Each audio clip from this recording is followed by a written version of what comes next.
IBN digital school की online classes में आप सभी स्टूडेंट्स का स्वागत है।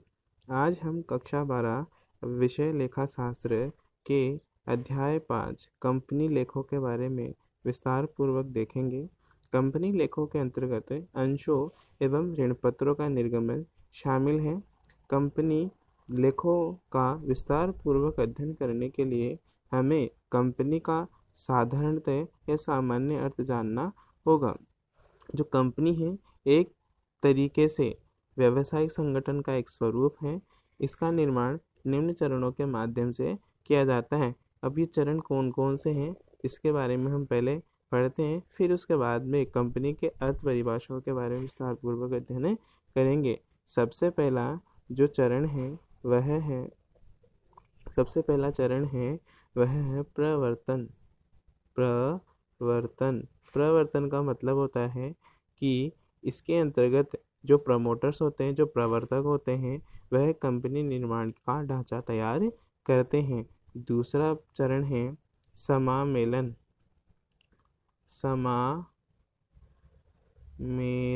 समामेलन के अंतर्गत कंपनी अपना रजिस्ट्रेशन एक रजिस्ट्रार कार्यालय के अंतर्गत करवाती है। उसी प्रकार जो तीसरा चरण है वह तीसरा चरण है पूंजी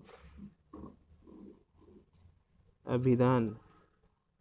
इस चरण के अंतर्गत कंपनी अपने अंशों व ऋणपत्रों का निर्गमन करने के लिए न्यूनतम पूंजी का अभिदान करती है, जिसके अंतर्गत क्राइटेरिया 90% फिक्स कर रखा है।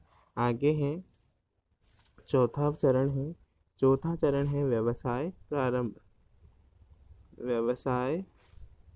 प्रारंभ।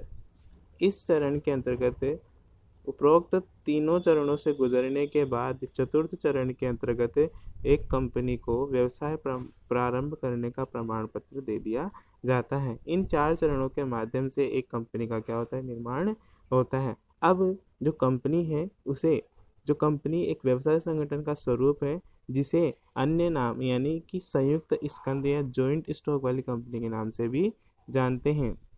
अब जो कंपनी है वो वास्तव में है क्या, देखो, कंपनी वास्तव में एक विधान द्वारा निर्मित कृत्रिम व्यक्ति है, अर्थात जिसका निर्माण कानून के पंजीयन के माध्यम से या कानून के नियमों को फॉलो करते हुए निर्माण किया जाता है।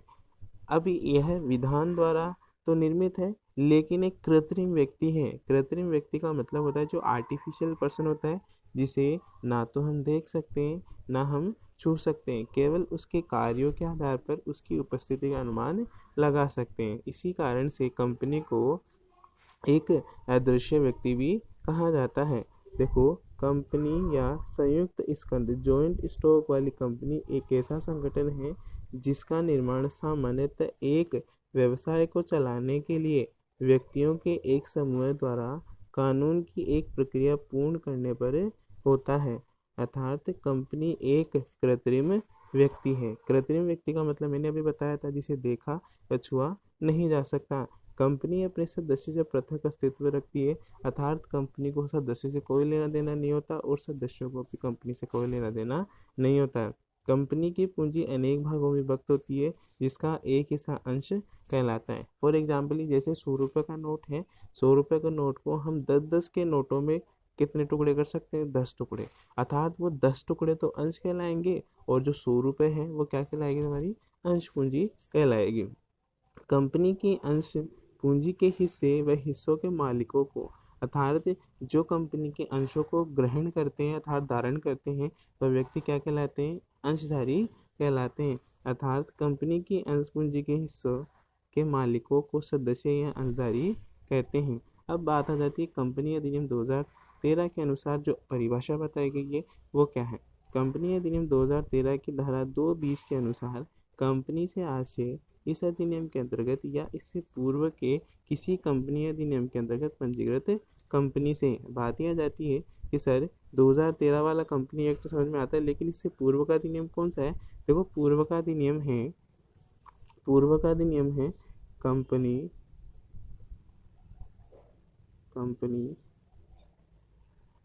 अधिनियम 1956, और वर्तमान में कौन सा चल रहा है, 2013 वाला, अर्थात कंपनी अधिनियम 2013 की धारा 220 क्या कहती है कि ऐसी कंपनी जो या तो वर्तमान अर्थात 2013 वाले एक्ट में पंजीकृत हो या इससे पूर्व अर्थात इससे पूर्व कौन सा था 1956 वाला, इसके अंतर्गत पंजीकृत होनी चाहिए, कंपनी कहलाती है। आगे चलते हैं। प्रोफेसर हेने क्या कहते हैं? देखो, प्रोफेसर हेने हैं वो क्या कहते हैं? प्रोफेसर हेने कंपनी का विस्तार पूर्वक अध्ययन करते हैं। देखो इसमें प्रोफेसर हेने ने क्या कहा है। प्रोफेसर हेने के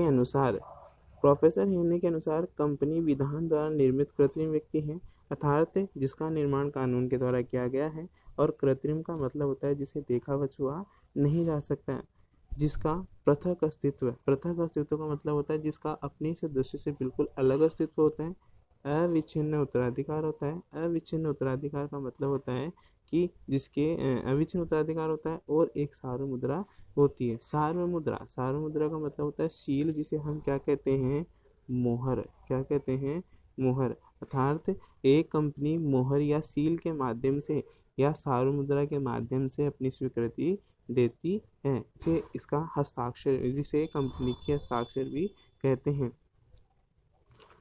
कंपनी की विशेषताओं के बारे में अपन अध्ययन करते हैं। तो कंपनी की विशेषताएं क्या क्या होती है वो देखिए। सबसे पहली विशेषता है कि यह कंपनी अधिनियम 2013 या इससे पूर्व के किसी अधिनियम के अंतर्गत समावेली संस्था होती है। यह या तो कंपनी अधिनियम 2013 या इससे पूर्व का अधिनियम मैंने भी 1956 बताया था, इसके अंतर्गत समावेलित का मतलब होता है जिसका रजिस्ट्रेशन किया हुआ होता है, समावेली संस्था होती है। दूसरी विशेषता है कि यह विधान द्वारा निर्मित कृत्रिम व अदृश्य व्यक्ति है।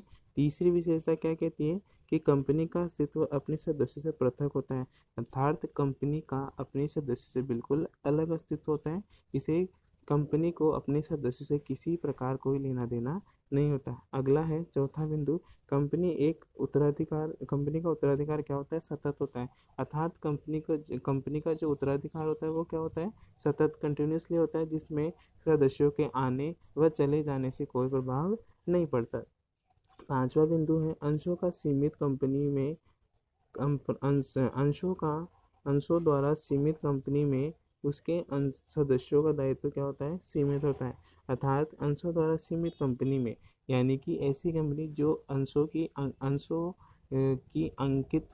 अंकित मूल्य तक सीमित रहती है, उनके सदस्यों का दायित्व क्या होता है? सीमित होता है, अर्थात ऐसे सदस्य जो अपने द्वारा लगाई गई पूंजी तक अपने दायित्व को सीमित रखते हैं, सीमित दायित्व वाली कंपनियां कहलाती है। अगला है निजी कंपनी को छोड़कर एक कंपनी के अंशों का हस्तांतरण स्वतंत्र रूप से किया जा सकता है, अर्थात निजी कंपनी को छोड़कर निजी कंपनी क्या करती है? अपने अंशों के हस्तांतरण पर प्रतिबंध लगाती है, लेकिन एक सार्वजनिक कंपनी अपने अंशों के हस्तांतरण पर प्रतिबंध नहीं लगाती, क्योंकि जो निजी कंपनी होती है वह अपने अंशों का हस्तांतरण अपने रिश्तेदारों को या अपने परिवार के लोगों को या अपने जान पहचान वाले लोगों को ही करती है, लेकिन जो सार्वजनिक कंपनी है वह अपने अंशों के हस्तांतरण के लिए जनता को आमंत्रित करती है, जबकि निजी कंपनी जनता को आमंत्रित नहीं करती है।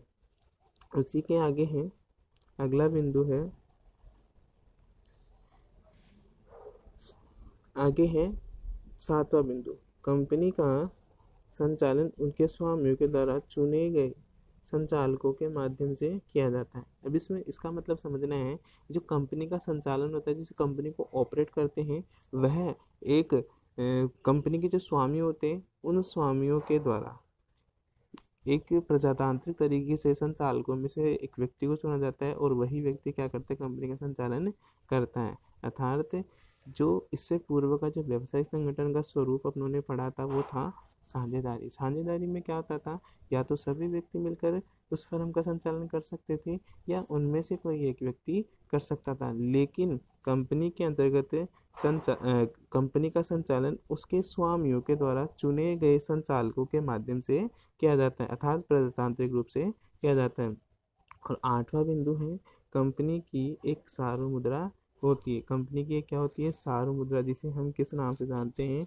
सील या मोहर, यानी कि कंपनी अपनी स्वीकृति सील या मोहर के नाम से देती है। अर्थात जब सार्वमुद्रा लगा दी जाती है तो इसका मतलब हम समझते हैं कि कंपनी ने इस संबंध में अपनी स्वीकृति दे दी है।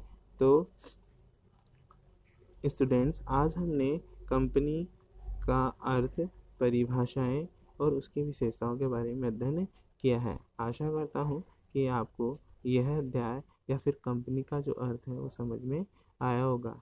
धन्यवाद।